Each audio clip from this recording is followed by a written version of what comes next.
So Priya has asked this question. एक वरिष्ठ इंसान ने कहा है हिंदू कभी लीडर नहीं बन सकते क्योंकि we lack 3 characteristics of a good leader: unpredictable, illogical, and the most important, ruthless. We Hindus even today seek a reason to not fight. We are imbibed with the characteristics of can't fight. What do you have to say, Sai sir, in the present context? There's a very specific episode that I have touched upon in the book, which will directly answer Priya Kaushal's question. Okay, so there is this 1920 session of the Congress. This is the Nagpur session, which marks the beginning of the non-cooperation movement. Most people think that the non-cooperation movement was initiated or triggered because he wanted Bharat ke liye independence. No such thing. He was actually fighting for the Khilafat through the non-cooperation movement. He says as much in his own sessions. He only wanted them to apologize for Jallianwala Bagh. There are only 2 mistakes that they wanted addressed: Jallianwala Bagh and this Khilafat. That's what happened. Now, in that session, Gandhi effectively has become the leader of the Congress because Tilak dies in 1920, and effectively that space has been vacated. So Gandhi becomes, imagine, do you know who was the right winger of the time? Gandhi. He was the extremist. So he becomes the head of the Garam Dal. And Annie Besant, who was until then the leader of the Garam Dal, becomes the leader of the Naram Dal, which is the moderate portion. Okay? Gandhi, who is a chela of Gokhale, who was a staunch moderate, becomes the leader of the extremist section of the Congress. कितने बुरे दिन थे भारत के. Imagine. तो अभी भी जनेऊधारी तो गांधी है ना. In that, so for the non-cooperation movement, they have to frame certain rules, and the constitution of the Congress is being discussed. Gandhi effectively says we will adopt all legitimate and peaceful means. He, being the lawyer, he chooses to remove the word lawful because you can't non-cooperate by being lawful, and therefore he says let's call it legitimate and peaceful means. Then there is a fantastic debate that happens between him and Jinnah. You must read it. Jinnah effectively says, you want to use peaceful means with a fellow who has just proved his ruthlessness through the Jallianwala Bagh massacre. To mil chale aapka, I mean, you'll get your independence, mil jayega, no problem.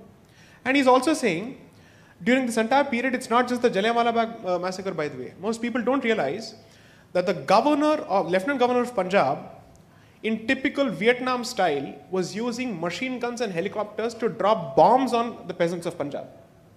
Drop bombs on the peasants of Punjab. It was happening on a regular basis, before and after Jallianwala Bagh. So he says, how do you think you will even succeed with this? If you truly want to succeed in achieving your goals, please remove the option of peaceful. Please remove the option of peaceful because you cannot hope to succeed or get even a modicum of success through these means. He gets booed down by the entire Congress establishment. Jinnah says, I am not going to sink with this boat. I am getting out of this place. When you read that, you will realize that Jinnah was much more realistic about what was needed to get the job done. Jinnah lived in a real world. He didn't live in a bubble, a self-created bubble. And I will put it to vote to the audience.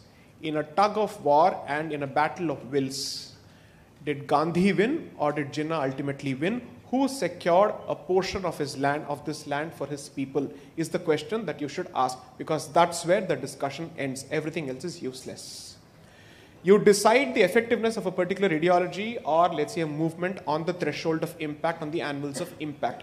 Jinnah achieved what he wanted and what he set out for, period. And he was clear that the means shall not limit the aims. No wonder he was open to the direct action day.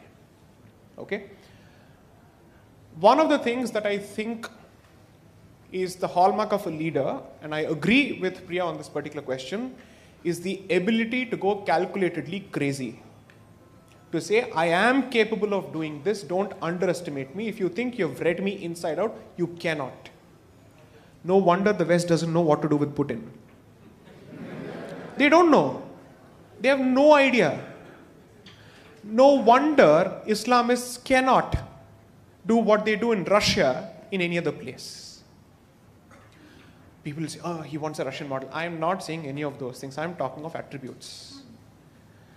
If you wish to address your problems, the question would be, can you operate under the savior complex that you will repeat the failed methods of the past and still come out with a better solution?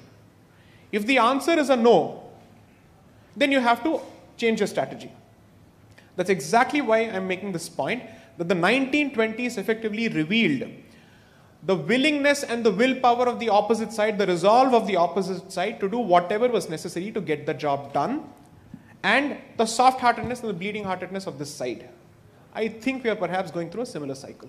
But then again, we had amazing leaders like Sardar Patel, who were, to answer your questions, they basically takes everything, strong, just, leading from the front. But ultimately, they were emotionally blackmailed by a weak leader, Gandhi. So, then how strong would you say Sardar Patel was? Just to give you an example, when we were having our first war with Pakistan, and Jinnah demanded 55 crores, and Patel said, are you crazy? You're going to use this money to buy weapons. And Gandhi said, no, we must give it to Jinnah because it's their money.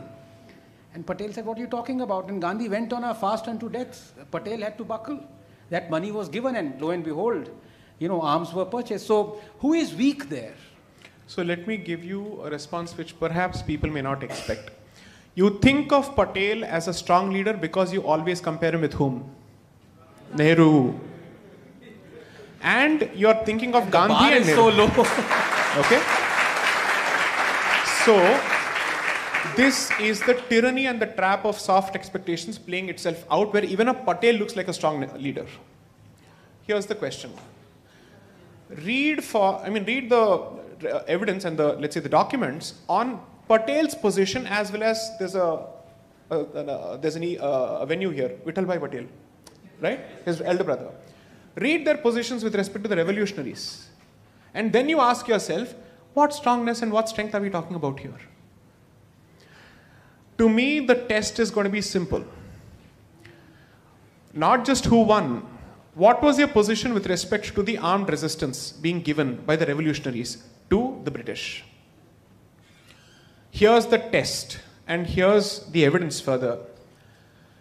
When people wanted to extend the boycott movement, see, you have to realize the boycott movement and the Swadeshi movements were two different movements. Although they more or less achieved the same thing, they were two different strands. So while the Congress was more than happy to push for the Swadeshi movement, they did not want to extend the scope of the boycott movement beyond Bengal, because that would mean treachery with the British, which was against Congress's avowed policy in its constitution of that particular time, including supported by Mr. Patel. Which is exactly why I think I said in one of the discussions previously that by the time you're done with this book, all are heroes, all are villains, and you will have grudging, serious respect for the man who ultimately delivered the goods.